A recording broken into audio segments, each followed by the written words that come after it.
कभी कभी ऐसी न्यूज़ होती है कि मैं अपने आप को खुद ही नहीं रोक पाता हूँ और उस पर वीडियो बनाना बहुत ज़रूरी होता है। तो आज की न्यूज़ वही कैटेगरी में है। और ऑब्वियसली जो 2023 का मंदी है ना, वो बहुत हैरान करने वाला है। आप लोग कंटिन्यू देख रहे होगी कि मैं वीडियो बना रहा था कि ट्विटर निकाल रहा है, अमेजोन निकाल रहा है, फ्लिपकार्ट निकाल रहा है, आईटी कंपनी चाहे वो टीसीएस हो, विप्रो, इन्फोसिस हो, टेक महिंद्रा हो, सारी आईटी कंपनियां निकालें। लेकिन उन्हीं सब के बीच में एक खबर ये भी आ गई है कि जो काफ़ी आपको दिल खुश कर देगी। तो नमस्कार दोस्तों, करेड़ा चैनल में आपका स्वागत है। और फर्स्ट टाइम आप चैनल पे आए तो चैनल सब्सक्राइब ज़रूर करें। बात मैं बता दूं कि 2023 मंदी का जो इम्पैक्ट है ना, वो भारत पे बहुत कम पड़ने वाला है। और जो डेटा मेरे सामने आ रहा है ना, उससे देखो सबसे बड़ी प्रॉब्लम क्या है ना, वो रिसेशन में इंडिया में वही शिकार हो रहे हैं जो बाहर की कंपनियों में काम करते हैं। बाहर की कंपनियों में इन द सेंस कि जैसे गूगल हो गया, फेसबुक हो गया और अमेजोन हो गया, इन सारी कंपनियों में जो लोग काम कर रहे थे उन पे ज़्यादा इम्पैक्ट पड़ा है। मतलब मल्टीनेशनल कंपनियों में जो लोग काम कर रहे थे उन पे सबसे ज़्यादा रिसेशन का इम्पैक्ट पड़ा है। और वो पड़ेगा क्यों? क्योंकि अमेरिका रिसेशन में जा रहा है, अमेरिका के पास फंड नहीं है, अमेरिका की आर्थिक स्थिति डे बाई डे खराब हो रही है। और भारत के लिए गुड न्यूज़ क्यों है?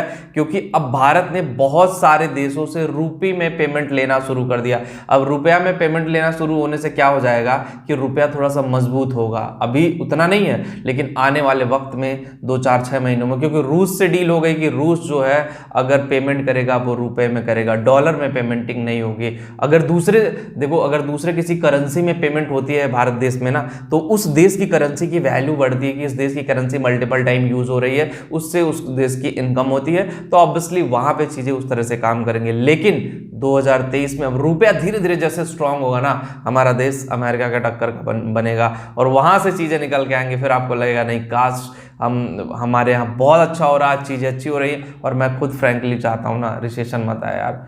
बहुत दुखदाई होता है रिसेशन, क्योंकि जॉब नहीं लगती है। पिछले कुछ टाइम से आप लोग कंटिन्यू वे में कमेंट करते आ रहे हो कि सर जॉब नहीं मिल रही है। मतलब मैंने सिविल से किया, पॉलिटेक्निक किया है, बीटेक किया है, डिफरेंट चीज़ों से लोगों ने डिफरेंट चीज़ें की है, लेकिन उससे डरने की कोई बात नहीं है।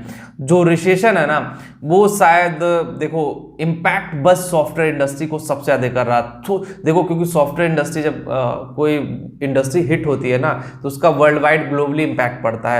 लेकिन वो देश के जो लोकल वेंडर्स होते हैं, लोकल कंपनियां होते हैं, नेशनल कंपनीज होती हैं, अगर वो सही से मतलब उठा ले जाएं चीज़ें सारी, तो अच्छा होगा। अब देखो, बहुत सारे लोग जो फेसबुक से निकाले गए थे, उसको ड्रीम 11 के ऑनर ने खुद बोल दिया उनको मैं जॉब दूंगा, चाहे वो 10,000 हो चाहे वो 15,000 हो। नए प्रोजेक्ट्स मेरे पास तैयार है। और ड्रीम 11 ऑब्वियसली आपको पता है कितना बड़ा सट्टाबाज का एरिया है, तो उसका टेक्निकली सारा काम होता है। ड्रीम 11 का जो काम है सारा टेक्निकली होता है, सारा टेक्निकल चीज़ें हैं, सारा टेक्निकली उसमें एक्सप्लोर होता है। तो अगर आप वहाँ से डील करोगे तो ऑब्वियसली इंडिया में अगर आप जॉब कर रहे हो, किसी भी कंपनी में कर रहे हो, तो डरने की कोई बात नहीं। लोकल कंपनियां अपने देश में बिजनेस करती हैं, और जो इंपोर्ट एक्सपोर्ट का काम करती है उन सारी कंपनियों पे, जो मल्टीनेशनल कंपनियां हैं, मल्टीनेशनल में भी जिनके पास प्रोजेक्ट है, वो उनको कोई प्रॉब्लम नहीं। अब फेसबुक का क्या प्रॉब्लम था? फेसबुक ने पता है क्यों निकाला? मेटा उन्होंने स्टार्ट कर लिया, लेकिन मेटावर्स का कोई फ्यूचर अभी दिख नहीं रहा था कि मेटावर्स किस तरह से जाएगा, किस तरह से काम करेगा। वहां पे मेन रीजन फंस गई। और मेटावर्स की वजह से फेसबुक के शेयर बहुत तेजी से गिरने लगे थे। जब किसी कंपनी के शेयर गिरने लगते हैं ना, तो उसकी कमर टूटने लगती है, चाहे वो कितना भी स्ट्रांग हो, कंपनी का ऑनर हो, कोई भी हो, तो वहां से वो डिसीजन उल्टा लेना शुरू कर देता है। इसीलिए फेसबुक ने भी, क्योंकि ऑल्दो फेसबुक बहुत ज़्यादा चैरिटी करता है, बहुत ज़्यादा डोनेट करता है पैसे, लोगों के कई अरबों रुपए डॉलर डोनेट कर चुका है फेसबुक। लेकिन मैं आपको बस यही बताना चाहता हूँ कि ये चीज़ें मैं इसीलिए बता रहा हूँ कि आप लोग समझिए, जानिए। रिसेशन के कॉन्सेप्ट से घबराइए मत। अगर आप इस साल पास आउट होने वाले हो तो भी अपना माइंडसेट सही कर लीजिए, उससे घबराने की जरूरत नहीं है। और अगर आप इस साल एडमिशन लेने वाले हैं इंजीनियरिंग में, तो भी ये माइंडसेट मत करिएगा कि अरे नहीं, अब हम इंजीनियरिंग नहीं करेंगे, इंजीनियरिंग बेकार हो चुकी है। कमेंट करके लोग बोलते भी हैं, बहुत सारे लोग आते हैं कमेंट में बोल के जाते हैं। ये वही लोग हैं जो कभी कंपनियों तक पहुंचा ही नहीं। ये वही लोग हैं जो एक इंटरव्यू किसी तरह से दिया और उसके बाद गाथाएं गाते रहते हैं। लड़ना तो पड़ेगा ना।